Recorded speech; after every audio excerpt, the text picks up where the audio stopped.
இதிலிருந்து பார்த்தீங்கன்னா நீங்கள் அடுத்து வர நாட்களில் அந்த விவாதங்கள் போக ஆரம்பிக்கும். நான் இன்றைக்கி ஆரம்பிக்கிறேன் திமுக பாஜக உறவுன்ற டாபிக். இது அடுத்த ஒரு வாரத்தில் எப்படி டாப்பிக்காக மாறுது பார்த்துக்கங்க. இது நமக்கு மட்டும் கிடைக்கிற பிரத்யேக தகவல்கள். தமிழக மக்கள் இதை எப்படி சார் பார்ப்பாங்க? தமிழக மக்கள் படு சுயநல அரசியலாக பார்ப்பார்கள். ஏன்னா அவ்வளோ பேசிட்டாங்க, கொஞ்சம் நஞ்சம் பேசலை. அதிமுகவை அந்த வங்கக்கடலுடைய எண்டுக்கே கொண்டு போய் முக்கில் வச்சு கடலில் தள்ளுற அளவுக்கு பேசிட்டாங்க. இப்போ இருக்கக்கூடிய காலகட்டத்தை பொறுத்தவரை தாவேக்க ஒரு அசைக்க முடியாத சக்தியை உருவெடுத்துட்டு. ஆமாம், ஜெயலலிதா சொன்னாங்கல்ல, கண்ணு கெட்டின தூரம் வரைக்கும் எதிரி இல்லைன்னு. இவங்க என்ன சொல்லலாம்? கண்ணு கெட்டின தூரம் வரைக்கும் எதிரிகள் பலம் இல்லைன்னு சொல்லிக்கலாம்.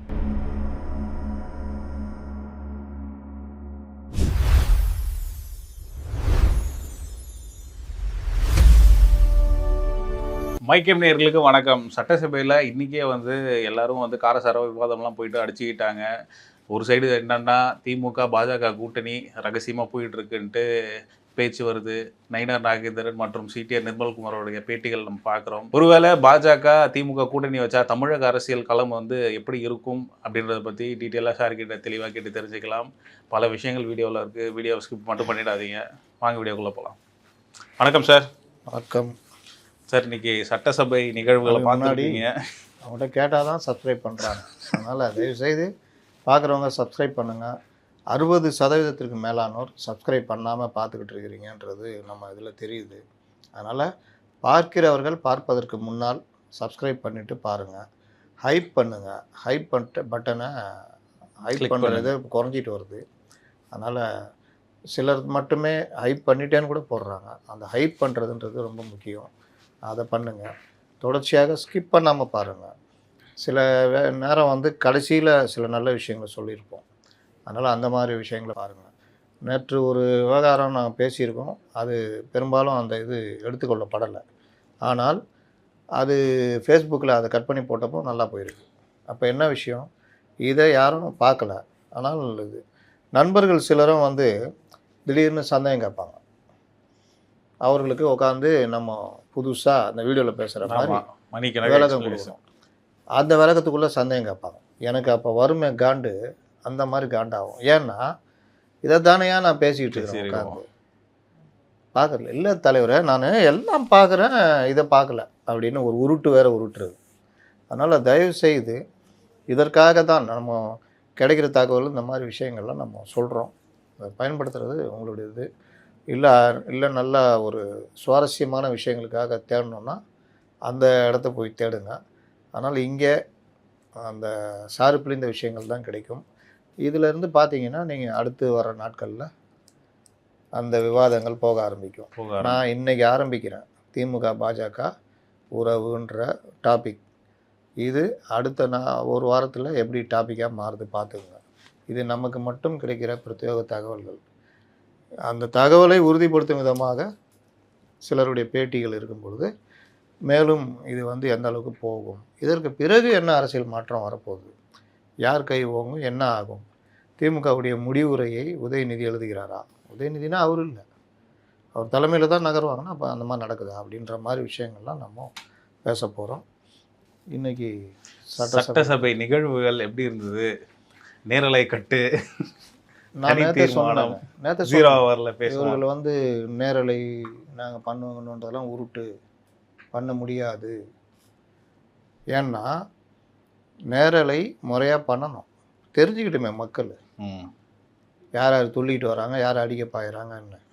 அப்போ நேற்றே ஒரு ப்ரொவோக் பண்ணாங்கன்னு சொன்னோன்னா, இன்றைக்கி அதே வார்த்தையை அமைச்சர் ராஜ்மோகன் பயன்படுத்தியிருக்கிறார்.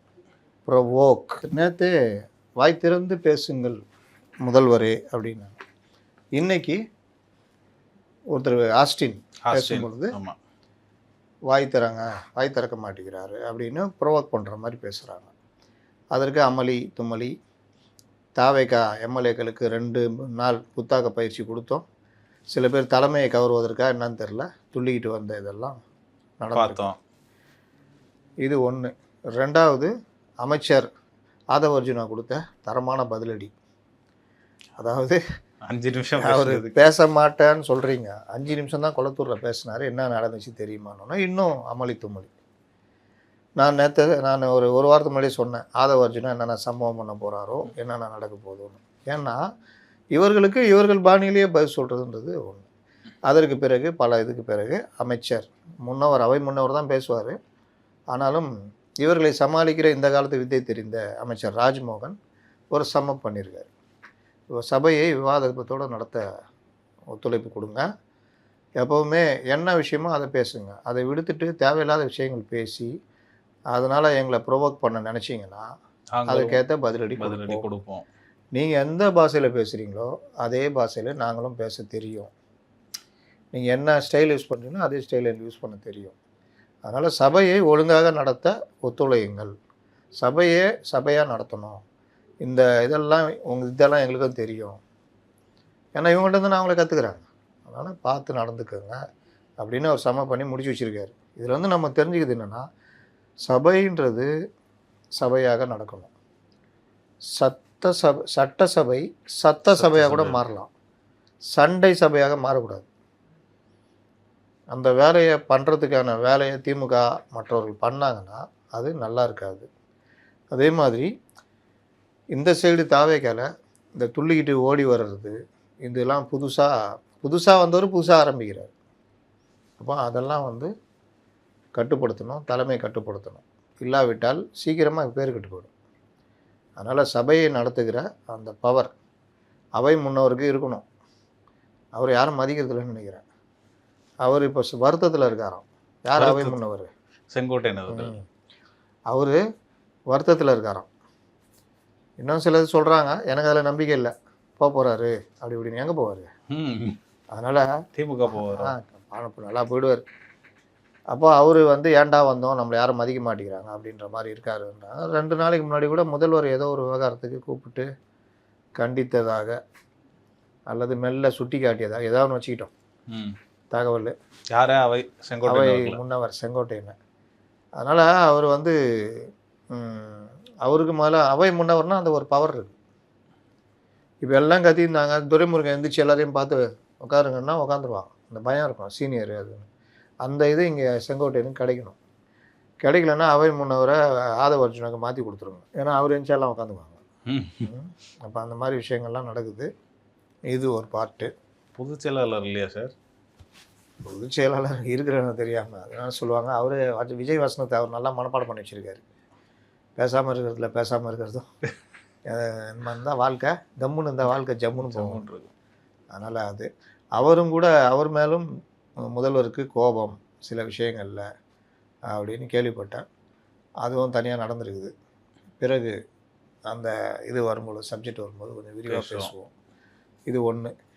இதில் கூடுதலாக இன்றைக்கு சபையில் நடந்த நாகரிகமான விஷயம், அநாகரிகமான விஷயத்த பேசிட்டோம். நாகரிகமான விஷயம் அப்படின்னு எடுத்துக்கிட்டால் அந்த மேகதாது அதில் திமுகவுடைய கோரிக்கை, எங்களுக்கும் டிக்கெட்டு போட்டு கூப்பிட்டு போங்க அப்படின்னு அதானே சொன்னார். நீங்கள் எல்லோரும் ஒற்றுமையாக இருக்கிறோன்னு காண்பிப்பதற்கு எம்எல்ஏக்கள் எம்பிக்கள் ஒட்டுமொத்தமாக போய் ஒன்றிணைந்து பிரதமரை சந்திக்கலாம் அப்படின்னா அதை உடனடியாக அவர் ஏற்றுக்கிட்டார். அதனால் ஒரு நல்ல விஷயமா மேகதாட்டு போச்சு. அதில் பேசிய பல்வேறு தரப்பினர் பல்வேறு கருத்துக்களை வச்சாங்க. ஒவ்வொருத்தரும் ஆக்கப்பூர்வமான கருத்துக்களை வைத்து காங்கிரஸ் கட்சி எதிர்ப்பு தான் தெரிவிச்சது. விடுங்க அதை, சும்மா இது காங்கிரஸ் பிஜேபி தேசிய கட்சிகள் வேலையை தான் இங்கே ஒன்று அங்கே ஒன்று உருட்டின்னு இருக்கிறது. எதிர்ப்பு தெரியுன்னா ராகுல் காந்தி சொல்லி அவர் சும்மா சொல்லுங்க, சும்மா உருட்டின்னு இருக்குது. அதனால் இந்த மாதிரி போய்கிட்டு இருக்குது. இன்றைய அதுக்கப்புறம் 0 ஹவரில் நடந்த சண்டைகள் இன்னும் போய்கிட்டு இருக்குது போல். 2 மணி 3 மணி முடிஞ்சிருக்கும். அதுக்கப்புறம் நாளை மீண்டும் இது மேலே விவாதம் தொடரும். அதனால் என்னன்றது பார்ப்போம். இன்னொன்று பிரேமலதா அவர்கள் சொன்னது சும்மா அந்த புகழ்ந்து பேசினது சொன்னல, 20 நிமிஷம் பேசினான்னா 15 நிமிஷம் 18 நிமிஷம் தான் பேசுவான். தலைவரேன்னு தாங்க முடியாது. அதெல்லாம் கொஞ்சம் குறைச்சிங்கப்பா. தாவேக்கால நீங்களாவது திருந்துங்கப்பா. அதே திராவிட பாணியிலே இருந்தீங்கன்னா என்ன ஆகுறது? அதனால் இது மேலும் சில கூடுதலான தகவல்களை நாளை அறிவாலயம் சேகர் அவர்கள் சட்டசபையில் பங்கேற்று இருக்கிறார், அவர்கிட்டே நம்ம பேசி இது பண்ணுவோம். இது இல்லாமல் கூடுதலாக பத்திரிகையாளர்கள் மற்றவர்கள்ட்ட பேசி கூடுதலாக நாளைக்கு நுணுக்கமான தகவல் எதாக இருந்தால் அதை நாளைக்கு நம்ம சொல்லலாம். சரி சார், இந்த திமுக பாஜக கூட்டணி என்ன சார் இது கதை? வருதுன்ட்டு நீங்க தான் சொல்றீங்க. நான் எங்க சிடிஆர் நிர்மல்குமார் அவர்களும் கிட்டத்தட்ட சொல்றாரு. சிடிஆர் சொன்னாரு, நயினாரே நயினார் நயினாரே சொல்லிட்டாரு. எங்களுக்கு நீங்க தானே சார் சொல்றீங்க. நான் அப்போ நயினார் சொன்னாருன்னு நான் ஒன்று சொன்னேன்னா, ஒரு 2-3 நாள் முன்னாடி ஆமா சொன்னேன். பேசணும். இவர் என்ன மாநில தலைவர், இவர்கிட்ட ஒரு ரிப்போர்ட்டர் கேள்வி கேட்குறான். யாரை பார்த்து என்ன கேள்வி கேட்குறேன், என்ன கேள்வி கேட்கறேன்ட்டு கவுண்டர் கேள்வி. கணவன் மனைவி இது கூட சொன்னேன். ஆமா சொன்னீங்க. உதாரணம் காமிச்சு, ஏன்னா நம்ம வாசகர்கள் கொஞ்சம் அந்த மாதிரிலாம் சொன்னால் புரியும், டக்குன்னு எடுத்துக்குவாங்க. மறுமணம் செய்து கொள்வீர்களா? நான் வந்து அந்த நேரத்தில் முடிவு பண்ணி மறுமணம் சம்மந்தம் முடிவு பண்ணோம். நான் பொண்டாட்டி முடிவு பிடிச்சி ஆஞ்சி 2 வைக்கும், கல்யாணம் பண்ணி வாழ்ந்துன்னுக்குறோம், மறுமணத்தை பற்றி கேட்டால் அதுக்கு பதில் வேறு சொல்லினுக்கிறேன் அப்படின்னு. அந்த மாதிரி என்டிஏ கூட்டணியில் இருக்காங்க, அதிமுகவோட இருக்காங்க. திமுகவுடன் கூட்டணி ஆனால் தக்க நேரத்தில் முடிவெடுத்து அது அந்த நேரத்தில் முடிவெடுத்து சொல்லுவோன்னா, எங்கள் அப்பன் குதிரைக்குள்ள இல்லைன்றதான கதை. இதை நம்ம ஒரு 2 நாள் முன்னாடி சுட்டி காமிச்சோமா இல்லையா? நயினார் நாகேந்திரன் எப்படி பேசுகிறாரு, ஒரு மாநில தலைவராக இருந்துக்கிட்டு கூட்டணிக்கு விரோதமாக வைகோவோட ஒப்பிட்டு வேறு பேசணும். வைகோ வந்துக்கிட்டு தாவேகாவோட போகிறீங்களா அப்படின்னு கேட்டால், நாங்கள் ஏன் போனோம் என்ன கேள்வி கேட்குறேன், நாங்கள் திமுக கூட்டணியில் இருக்கிறோம் அப்படின்னு சொல்லாமல் பொதுக்குழுவை கூட்டி முடிவெடுப்பது போகிறதுக்கு அறிகுறி தான் அப்படின்னு. நயினார் நாகேந்திரன் பேட்டியும் அதே மாதிரி அதே மாதிரி தான் இருக்கு. 1. 2வது நிர்மல்குமாருடைய வருத்தம், நாங்கள் வந்து நடவடிக்கை எடுக்க தயாராக இருக்கோம், ஆளுநர் வந்து கேட்டால் ஆளுநர் ஒத்துழைக்க மறுக்கிறார், பகிரங்க குற்றச்சாட்டு. ஆளுநர் மாளிகை வந்து இவர் மேலே வருத்தமா, என்ன இப்படி பேசிட்டாரு அப்படின்னு. பின்ன யாரும் எப்படி பேசுவாங்களா? பர்மிஷன் கொடுத்தா கிராண்ட் பண்ணுங்கள். இந்த இது பாருங்களேன், இந்த சட்டம் ஒவ்வொருத்தரும் ஒவ்வொரு டைமில் ஒவ்வொரு மாதிரி தப்பி. அந்த மத்திய அரசு ரெகுலர் ரெடியாக இருந்தப்போ மாநில அரசு அவங்க ஆட்சி இருந்தது, லஞ்ச ஒழிப்பு திருப்பு இது அது இதுன்னு பிரச்சனை. மாநில அரசு மாறினோன்னா இவர்கள் அவர்களோட கை கோத்துட்டாங்க. உடனே அங்கே மத்திய அரசு கவர்னருக்கு பர்மிஷன் கொடுக்க மாட்டேங்கிறாரு. எப்படி இருக்குது பாருங்கள். இதுக்கெல்லாம் கோர்ட்டுக்கு போகணுமா? கோர்ட்டு மறுபடியும் ஆளுநருடைய அதிகாரம் என்ன, அது என்ன, இது என்னங்க, சில டைம் கோர்ட்டே எடுத்துக்காது. அப்போ இந்த மாதிரி பல விஷயங்கள். அப்போது சிடிஆர் நிர்மல்குமாருடைய பேட்டி, நயினாருடைய பேட்டி எதை உணர்த்துகிறது அப்படின்னு கொஞ்சம் பாஜக சைடில் சார்ந்தவர்கள் சில இந்த மாதிரி பேச்சுவார்த்தை நடத்துகிறவங்கள்ட்ட விசாரித்தப்போ, சில நாட்களுக்கு முன் ஒரு 2 வாரத்துக்கு முன்னாடி ஒரு முக்கியமான திமுகவில் இருந்து, அதான் நேரடியாக கொஞ்சம் பெரிய ஆள் வந்தால் தெரிஞ்சிடும்ட்டு செகண்ட் லெவல் ஒரு ஆள் அனுப்பிச்சு, அங்கேயும் நேரடியாக பெரிய ஆளுகிட்ட பேசினா தெரிஞ்சிடும்ட்டு ஒரு செகண்ட் லெவலில் ஆனால் முக்கியமானவர், தலைவருக்கு ரொம்ப நெருக்கமானவர் பேசி ஏதோ சில விஷயங்கள் நடந்து போய்கிட்டு இருக்குது. என்னங்க இது அமித்ஷாவுக்கு தெரியுமா? ஏங்க அவர் சொல்லாமல் இவங்க பேசுவாங்க அப்படின்னு. அப்போது பாஜகவும் திமுகவும் கைகோர்க்க தயாராக நமக்கு பிரத்யேகமாக தகவல் கிடைக்கும். இந்த இதனுடைய விளைவு தான் பல விஷயங்களில் உங்களுக்கு நேரடியாக நாங்கள் வரலை, இந்த இஷ்யூ பேஸில் நாங்கள் உங்களுக்கு பண்ணுறோம், 29 கைகோர்ப்போம் அப்படின்னு எடப்பாடி பழனிசாமி அவர்களே புரிஞ்சுக்கங்க.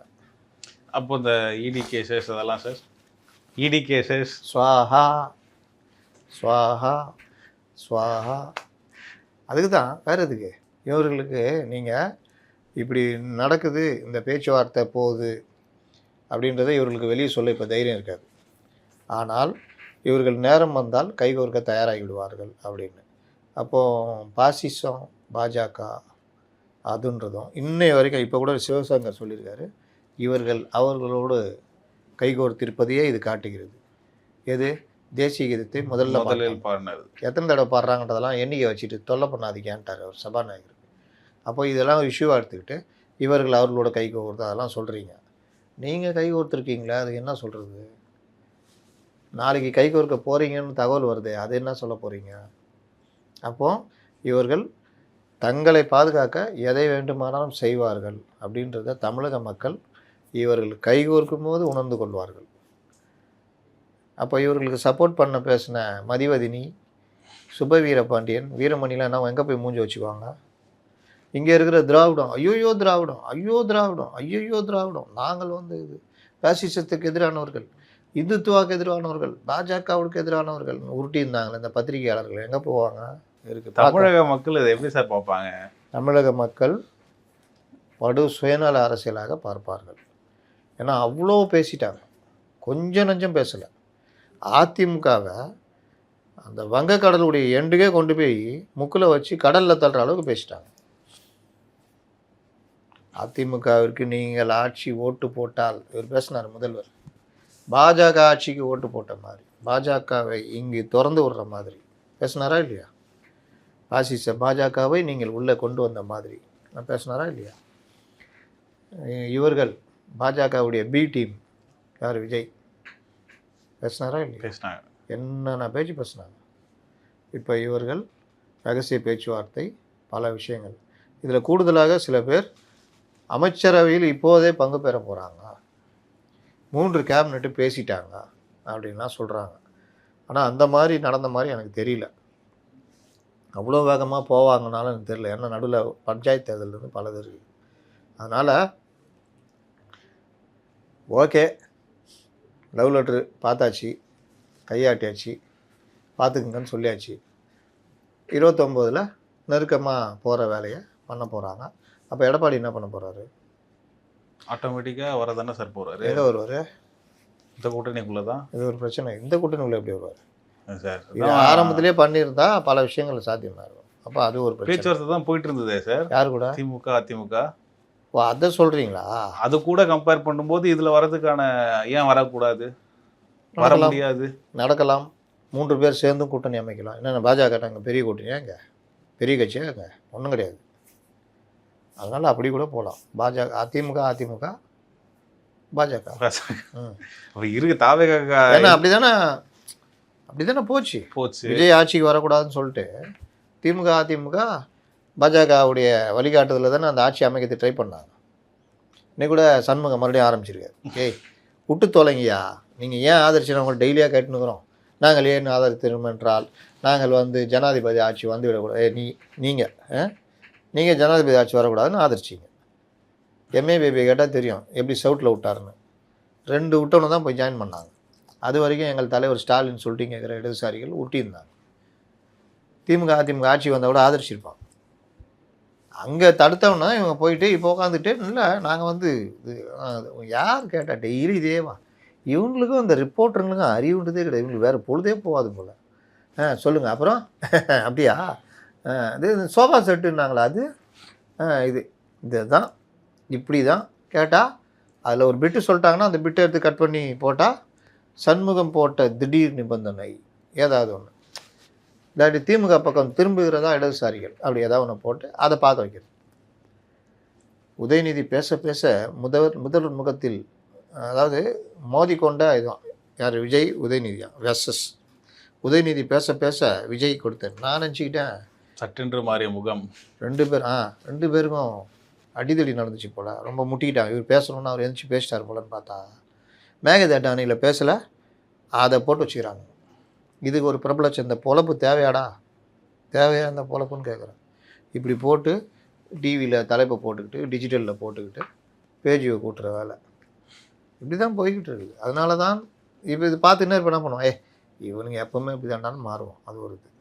இப்போது இதில் பாஜகவோட இவர்கள் கூட்டணின்னு போனாங்கன்னா என்ன மாறுதல் நடக்கும் சொல்லுங்கள்? நீங்கள் சொல்லுங்கள், நான் கேட்குறேன். என்ன மாறுதல் நடக்குமா? ஒருவேளை பாசிசமோ பாயாசமோ ஒன்று சேர்த்து வச்சுக்கோங்க, என்ன நடக்கும்? டீலிமிட்டேஷனுக்கு எதுவும் ப்ராப்ளம் வராது, திருப்பி கொண்டு வருவாங்க. அதை எரிச்சது இவங்க 20 பேர் டீலிமிட்டேஷனுக்கு ஆதரவு கொடுக்கறதுனால டீலிமிட்டேஷன் வந்துருமா? இல்லை சொல்கிறேன், திமுக ஆதரவு கொடுக்குன்னு சொல்கிறேன் நான். பாஜக கூட கூட்டணி வச்சா தமிழ்நாட்டில் என்ன நடக்கும் அதை விட்டுருங்க, அது தான் நடந்துட்டு போட்டோம். தமிழ்நாட்டில் என்ன நடக்கும்? குழந்தை நடக்கும், பெரியவர் நடப்பாங்க, வயசானவங்க நடப்பாங்க. தமிழ்நாட்டில் இவர்கள் இவ்வளோ நாளாக எதை கட்டமைத்து வைத்தார்கள்? இஸ்லாமியர்களுக்கெல்லாம் நாங்கள் தான், சிறுபான்மையினால நாங்கள் தான். கொஞ்சம் நெஞ்சம் ஒட்டினுக்குது இல்லை? இப்போ ஜவாஹிருல்லா தமிழ் திமுக என்ன நடக்கும்னு கேட்டிருக்கணும். ஏன் திமுக என்ன நடக்கும்? தமிழ்நாட்டுக்கு என்ன நடக்கும்? இப்போ நான் அடுத்து சொல்கிறதுக்கு என்ன பதில் சொல்ல போகிறீங்க? தமிழ்நாட்டு அரசியலை தான் நான் சொல்கிறேன். அதுனா திமுக கூட்டணியில் போனால் தமிழ்நாட்டு அரசியலில் என்ன நடக்கும்? இதுதான் கேள்வி. அப்போது தமிழ்நாட்டு அரசியல் சிறுபான்மை கட்சிகள்லாம் வெளியில் வந்துடுவாங்களா? முற்றிலுமாக சிறுபான்மையினுடைய நம்பிக்கையை திமுக இழந்துவிடும். இவ்வளவு நாளாக இவர்கள் எதை வைத்து பிழைத்து கொண்டிருந்தார்கள்? சிறுபான்மையினர் ஆதரவு, பட்டியலின மக்களுடைய ஆதரவு, ரெண்டுத்தையும் சேர்ந்தால் ஒரு 30%. அதை சொன்னால் அந்த சதவீதம்லாம் வேணாம் சார்ன்றாங்க. சதவீதம் வேணான்றது அப்புறம் கதை.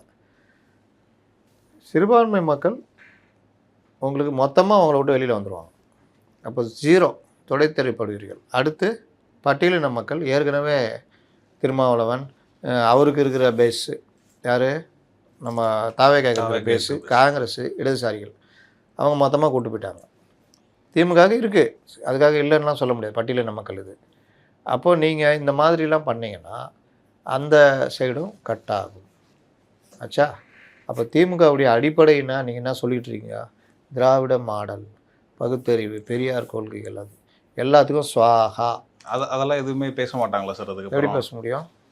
சனாதனத்தை எப்படி நீங்கள் ஒழிப்பீங்க? அதானே சொல்லுங்கிறாரு. சனாதனம் வேணால் அந்த வழக்கு வேணால் ஒழிஞ்சிரும், எல்லோரும் வாபஸ் வாங்க பண்ணிட்டுருவாங்க. கூட்டணி தானே சார் காமனு, கொள்கை வேறு தானே சார் அப்படின்னு பேசுவாங்க. அதெல்லாம் பேசுவாங்க, ஜனங்க நம்பணும்ல. ஏம்பா தேசிய கீதம் தடவை பாடணுன்ற சாதாரண புரோட்டோக்கால், அதுக்கு அவ்வளோ சண்டை போட்டு சட்டசபையில் மரபுன்னு உருட்டி அதை ஒரு பெரிய செய்தியாக்கி கவர்னர் வெளிநடப்பு பண்ணி இவருக்கு ஏற்ற மாதிரி அவர் பெரிய பிரச்சனை வரும்போதெல்லாம் அவர் ஒரு சம்பவம் பண்ணுவார். யார் முன்னாடி இருந்த கவர்னர், அது ஒரு பெரிய பேசு பொருளாக மாதிரி மற்ற பிரச்சனைலாம் பின்னாடி போயிடும். இந்த தடவை என்ன புரோட்டோக்கால் தானே, முதல்ல தமிழ் தாய் வாழ்த்து பாடுங்க, தேசிய கீதம் பாடுங்க, சபையை ஆரம்பிங்க, தேசிய கீதம் பாடி முடிஞ்சு போச்சா? இதுக்கு இவங்க என்ன சொன்னாங்க, பாஜகவுடன் ரகசிய கூட்டணி, அதுதான் காரணம். அப்போ அதுக்கே காரணன்றீங்களே, இவ்வளோ சொல்கிறீங்களே.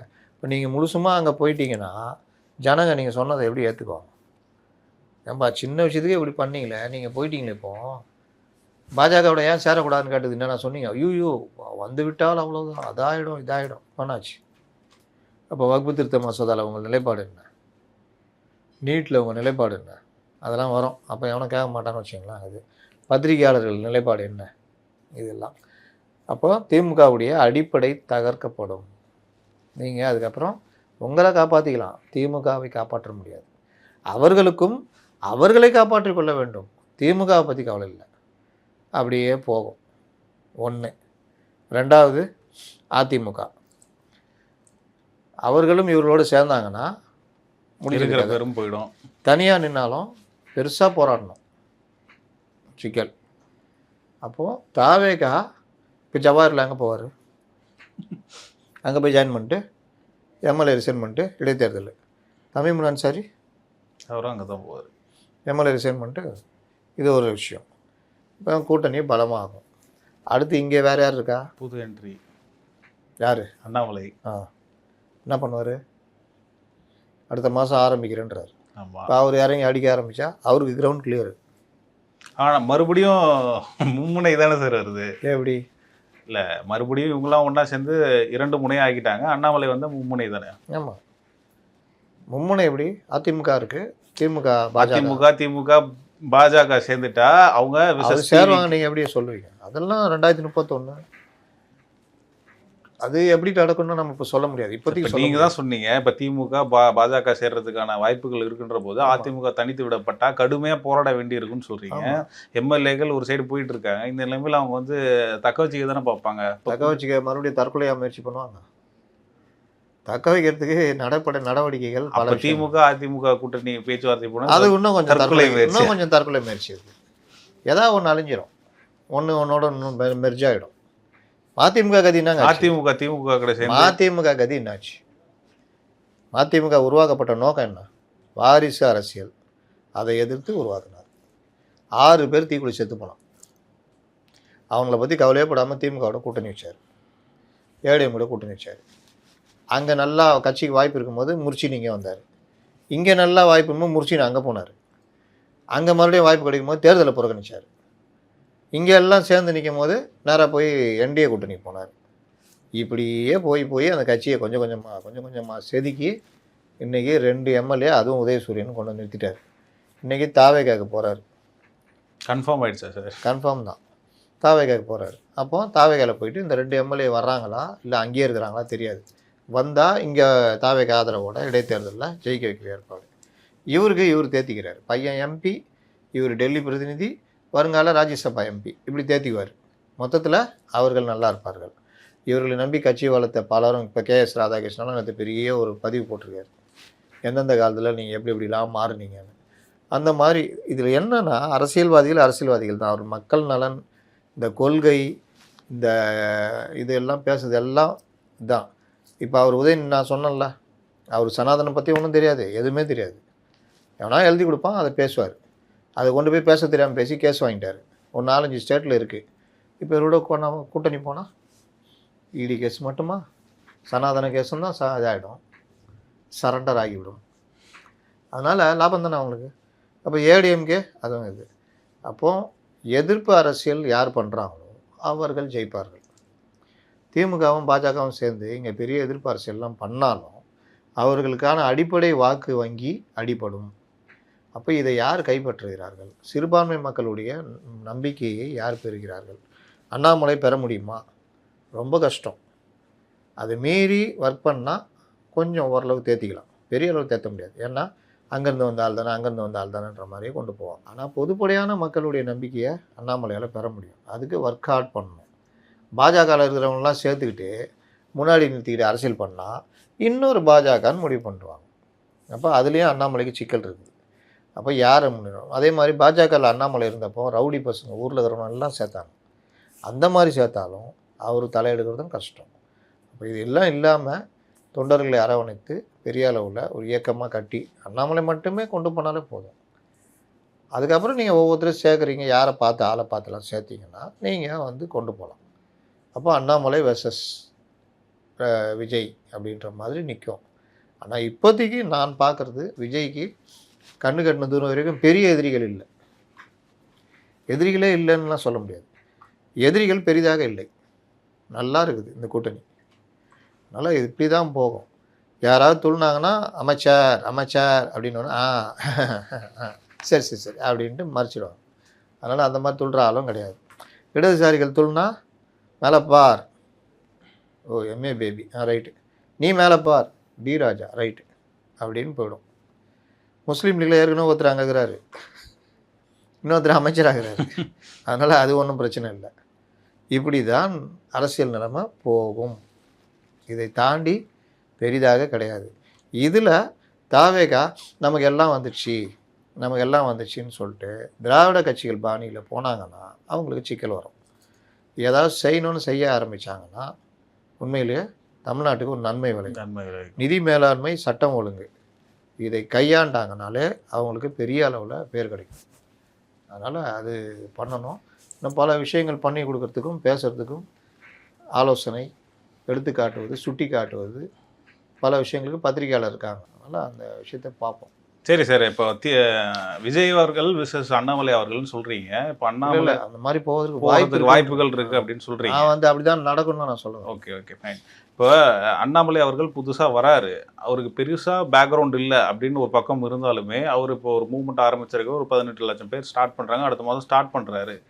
இப்போ அவர் எல்லாத்தையும் ஃப்ரெஷ்ஷாக ஸ்டார்ட் பண்ணணும் போது இப்போ விஜய் அவர்களுக்கு இருக்கக்கூடிய செல்வாக்காக இருக்கட்டும், மக்கள் செல்வாக்காக இருக்கட்டும், அது அப்படியே வந்து ரிப்ளிகா ஆகுமா அண்ணாமலை அவர்களுக்கு? எதை வச்சு ரிப்ளிகே ஆகும்னு சொல்கிறீங்க? அதை தான் நான் சொல்கிறேன். தற்போது வரை விஜய்க்கு கண்ணு கட்டினது வரைக்கும் பெரிய அளவில் எதிரிகள் இல்லைன்னு அதனால தான் நான் சொன்னேன். பெரிய அளவில் எதிரிகள் வரமாட்டாங்க, எதிரிகள் இருப்பார்கள். அது பெரிய அளவு எதிரியாக மாறுறது விஜய் ஆட்சியுடைய தன்மையை பொறுத்தும் அண்ணாமலையுடைய தீவிர உழைப்பை பொறுத்தும். இது அண்ணாமலைக்கு, மற்றவர்களும் இது பொருந்தும். அவர்கள் அதில் எப்படி சார் திமுக மற்றும் அதிமுக வந்து ஸ்கிப் பண்ணிடுறீங்க? அதிமுக திமுக ஒன்று சேர்ந்தால் அவர்கள் ஒரு பெரிய சக்தியாக இருப்பாங்க. அது எப்படின்னு எனக்கு தெரியாது, எப்போ சேருவாங்களா மாட்டாங்களான்னு. திமுக ஒருவேளை பாஜகவோட கூட்டணி நெருங்கிட்டு இருக்கிறாங்க. அப்படி நெருங்கிட்டாங்கன்னா திமுகவுடைய அடிப்படையை தகர்ந்துடும். மத்தியில் செல்வாக்கில் இருக்கலாம், அவர்களுடைய வழக்குகள் பல விஷயங்களில் வெளியில் வராமல் பார்த்துக்கலாம். மக்கள்கிட்ட அதே மாதிரி பண்ணிக்கிட்டு இருக்கலாம், எல்லாம் கலாட்டா பண்ணலாம், எல்லாம் பண்ணலாம். அதெல்லாம் அவர்களுக்கு செல்வாக்காக மாறுமானா மாறாது. திராவிட கட்சிகளுடைய காலம் முடியுதுன்னு சொல்கிறீங்களா? காலத்தை முடிச்சு வைக்கிறாங்கன்னு சொல்கிறேன். முடியுதுன்னு சொல்ல, முடிவுரை எழுதுகிறார்கள்னு சொல்கிறேன். உதயநிதி அவர்கள்ட்ட அந்த கேப்பபிலிட்டி இல்லைன்னு நினைக்கிறீங்களா? கேப்பபிலிட்டின்றது வந்து நீங்கள் எடுக்கிற ரூட் இருக்குதுங்க. ஏன் இந்த கேள்வி கேட்குறேன்னா, நீங்கள் முன்னாடி பேட்டிலாம் என்ன சொல்லியிருந்தீங்க, விஜய் அவர்கள், அண்ணாமலை அவர்கள், உதயநிதி 3 அப்படின்னு சொல்லியிருந்தீங்க. இப்போ அதில் உதயநிதி நான் சொல்லிட்டு தானே இருக்கேன், 3 பேருக்கு அந்த வாய்ப்பு. ஆனால் இப்போ பேசும்போது கூட உதயநிதி அவர்கள் நீங்கள் பெருசாக பாஜகவோட போனீங்கன்னா கூடுதலாக உழைக்கணும். இப்போ நீங்கள் திமுக அதோடைய தன்மையோடு இருந்தால் அப்போ இடதுசாரிகள், இது சிறுபான்மை மக்கள், ஒரு வகையான ஒரு இது இருக்குது. எதிர்ப்புக்கு இவர்கள் தகுதியானவர்கள், பிஜேபியும் எதிர்க்கிறாங்க அப்படின்றது கரெக்டாக இருக்கும். அதில் உதயநிதி கூடுதல் உழைப்பை போடணுன்றது தான் நம்முடைய விமர்சனம். அவர் இன்னும் அது தகுதியாக வளர்த்துக்கல தன்னை அப்படின்றது. அது வளர்த்துக்கிட்டு சண்டை பெருசாக போடுறாரு, திமுகவும் தனித்தன்மையோடு இயங்குதுன்னா அது வேறு விஷயம். நாளைக்கே கூட அங்கே ஏதாவது பிரச்சனைலாம் கூட்டணிகள் பிரிஞ்சு இங்கே வரதுக்கு வாய்ப்பு இருக்கும். ஆனால் பாஜகவோட போயிட்டா நீங்கள் சொன்னது எல்லாத்துக்குமே ரிவர்ஸ் அடிக்க வேண்டியிருக்கும். அதுவே கட்சிக்கே பிரச்சனை ஆகிடும். நான் சொன்னது நல்லா யோசிச்சு பாருங்கள். கட்சி பலமாக இருக்குது, இவர் பலவீனமாக இருக்காருன்னு சொல்லியிருப்பேன். இங்கே அண்ணாமலை பலமாக இருக்கார், இன்னும் அமைப்பு உருவாகலை. அங்கே குழப்பத்திலேயே ஓடிக்கிட்டு இருக்குது. தலைமை மேலே கீழே இருக்க நிர்வாகிகளுக்கு நம்பிக்கை இல்லை, கீழே இருக்க நிர்வாகிகள் மேலே தலைமைக்கு நம்பிக்கை இல்லை. இந்த நம்பிக்கை நேற்று சிவி சண்முகத்தை போய் ஒரு 4-5 ஒரு 10 எம்எல்ஏ கிட்ட போய் பார்த்துருக்காங்க. பார்த்துருக்காங்களா இல்லையா? ஆமாம், பார்த்துருக்கேன். எப்படி இது சரியாக இருக்கும்? தலைமைக்கு எதிராக கடுமையாக பேசுகிறாரு. அவர் எப்படி போய் பார்க்குறாங்க? சமாதானப்படுத்த கூட போயிருக்கலாம். சமாதானப்படுத்துறதுக்கு தலைமையிலேருந்து ஒரு 2-3 பேர் முக்கிய தலைவர்கள் போவாங்க. எதுக்கு எல்லா எம்எல்ஏவுமா போவாங்க? சட்டசபையை முடிச்சுட்டு எங்கேயும் பொருந்தலையே. சமாதானப்படுத்தணுன்னா அவர் கூடயே இருந்த வேலுமணி, தங்கமணி, நத்தம் விஸ்வநாதன், நத்தம் போயிருக்காரு, வேலுமணி போனாரா தெரில, இவர்கள் இது பண்ணணும். அந்த மாதிரி போயிருந்தால் ஓகே. அப்போ சமாதானப்படுத்துகிற பேச்சுவார்த்தை கூட ரகசியமாக தான் நடக்கும். தெரிஞ்சுக்கிங்க. இந்த மாதிரி நடக்காது. இல்லை ஒரு பிரதிநிதிகளாக ஒரு 2-3 பேர் போய் உட்காந்து பேசுவாங்க. இதுக்காக தான் போகிறோம், பேசணும், கட்சியில் அவர் மீண்டும் வரணும்னு கேட்டுக்கிட்டோம், நாம் எல்லோரும் சகோதரர் ஏதாவது உருட்டலாம். நான் அப்படி தெரியலையே.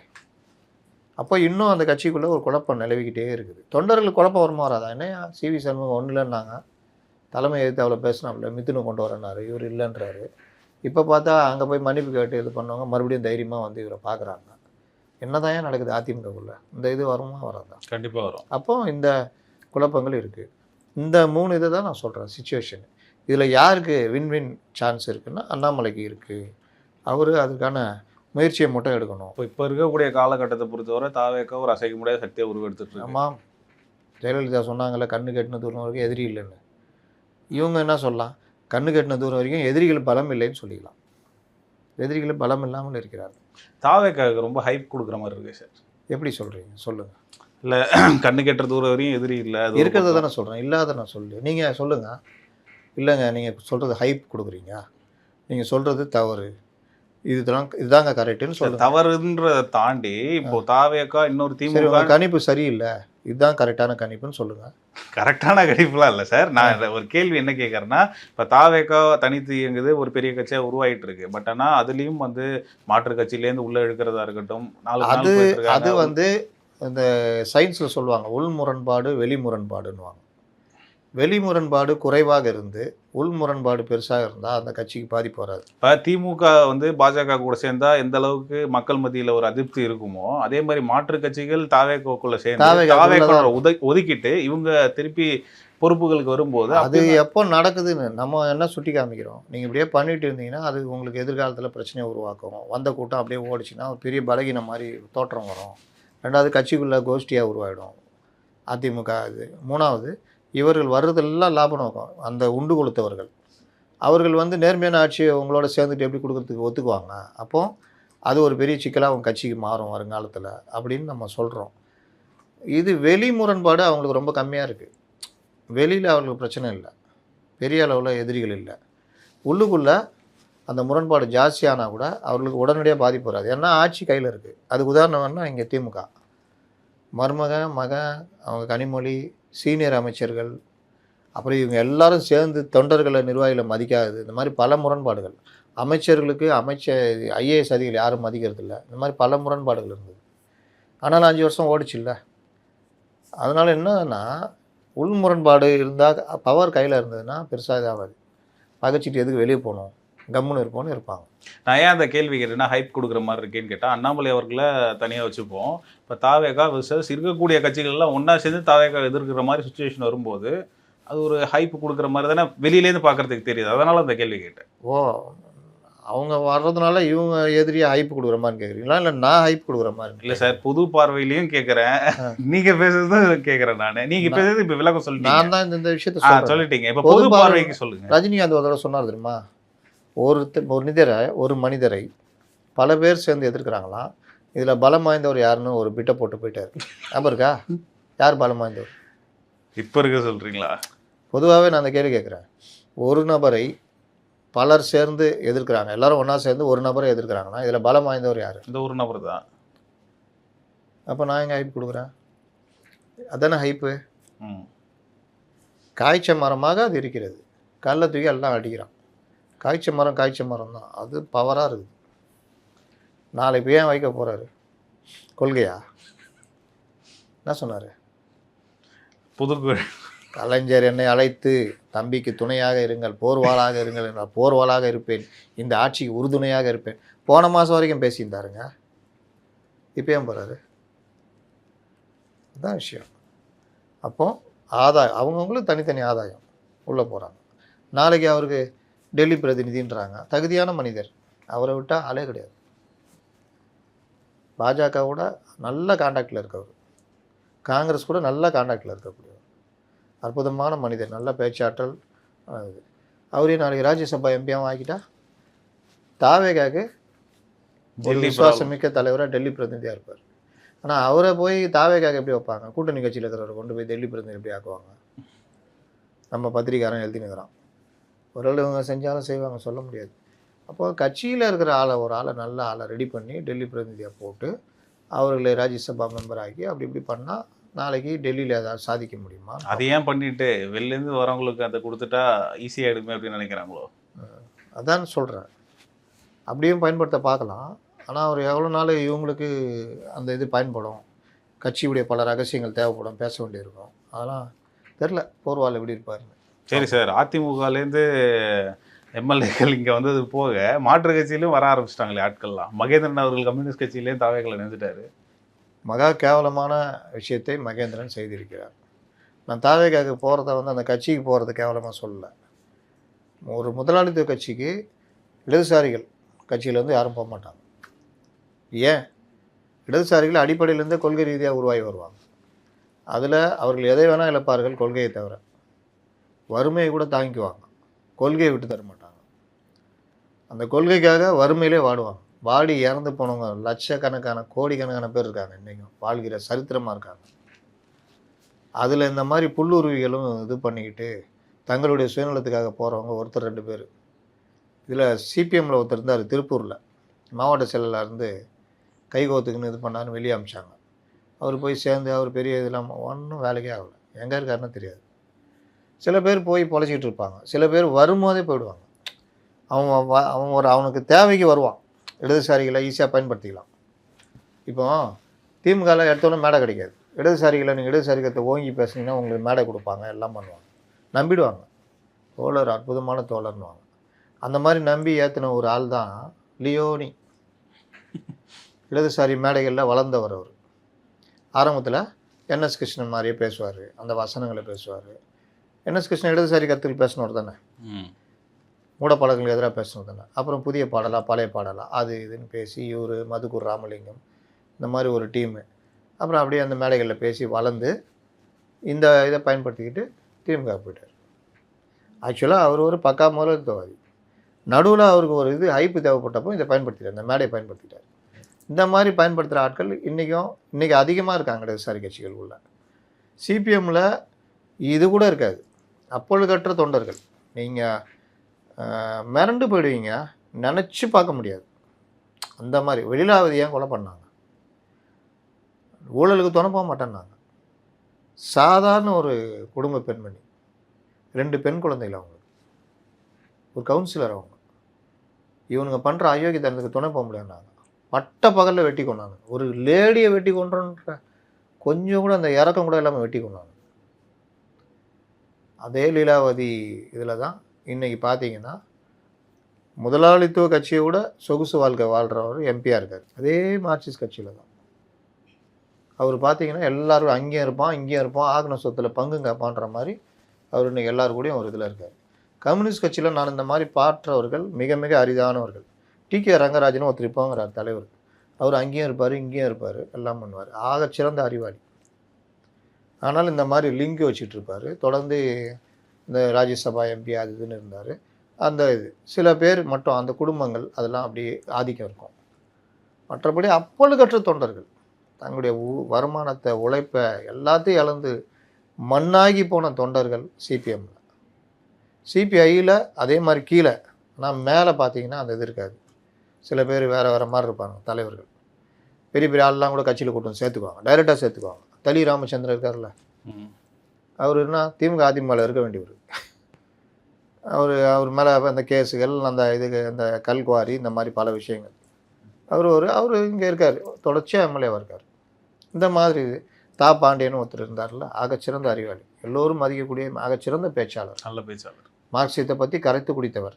ஆனால் அவர் பார்த்தீங்கன்னா வெளியில் போனார், ஒரு கட்சி ஆரம்பித்தார், எம்பியாக இருந்தார், அப்படி இப்படி இருந்தார். மறுபடியும் இங்கே வந்தவொடனே இங்கே மாநில செயலரானார், இருக்கிற வரைக்கும் இந்த கட்சிக்காக நன்றாக உழைத்தார். ஒரு இடதுசாரி தலைவராக செயல்பட்டார், போனார். தனிப்பட்ட வாழ்க்கை பார்த்தீங்கன்னா நீங்கள் அந்த அளவுக்கு நீங்கள் மற்ற தலைவர்கள் ஒப்பிடும்போது அதெல்லாம் கிடையாது. ஆனால் அவருடைய அறிவாற்றலை நம்ம மதிக்கணும். இது மாதிரி வந்த ரகம் தான் இது மகேந்திரன். இதில் போயிட்டு இவர் அங்கே சேர்ந்துட்டு துண்டை போட்டுக்கலாமா வேணாவான்னு பர்மிஷன் கேட்குறாராம். என்னையா போகிறவங்களாம் இந்த மாதிரி இது பண்ணி ஒருத்தர் படம் வச்சுக்கலாமான்னு கேட்பாரான். துண்டு போட்டுக்கலாம். அப்புறம் எதுக்கு அவன் கட்சி நடத்துகிறான்? அவங்க எதுக்கு கட்சிக்கு துண்டு போட்டுக்கிறாங்க? உன் துண்டை போகிறதுக்கு அவங்க கட்சி நடத்துகிறான். இன்னும் அவ்வளோ பெரிய சிறப்பான ஆளா நீ? விபி சிந்தன் என்கிற மாபெரும் தலைவர், அவ்வளோ தியாகத்தால் புடம் போட்டவர், கடைசி வரைக்கும் வறுமையிலே வாடி மறைந்தவர், இடதுசாரி தலைவர், போக்குவரத்து தொழிற்சங்க தலைவர்னா அவர் தான். ஐபிஎஸ் அதிகாரிகள் கூட்டத்தில் ஒரு அதிகாரி பேசுகிறாரு, தொழிற்சங்க ஒரு கட்சிக்கு தலைவனாக இருக்கணும்னா எப்படி இருக்கணும்னு நான் என் வாழ்க்கையில் பார்த்தேங்க. தொண்டர்கள் அடிக்கும் போது ஓடி வந்து முன்னாடி விழுந்துட்டார். என்ன அடிங்க அப்படின்னு விழுந்தேன். அன்றைக்கி தான் பார்த்தேன் மக்கள் தொண்டர்கள் மேலே அக்கறை உள்ள ஒரு தலைவனை, இவ்வளோ ஒரு நேர்மையான ஆள். இது நம்ம வாழ்க்கையில் நான் கற்றுக்கிட்ட பாடம்.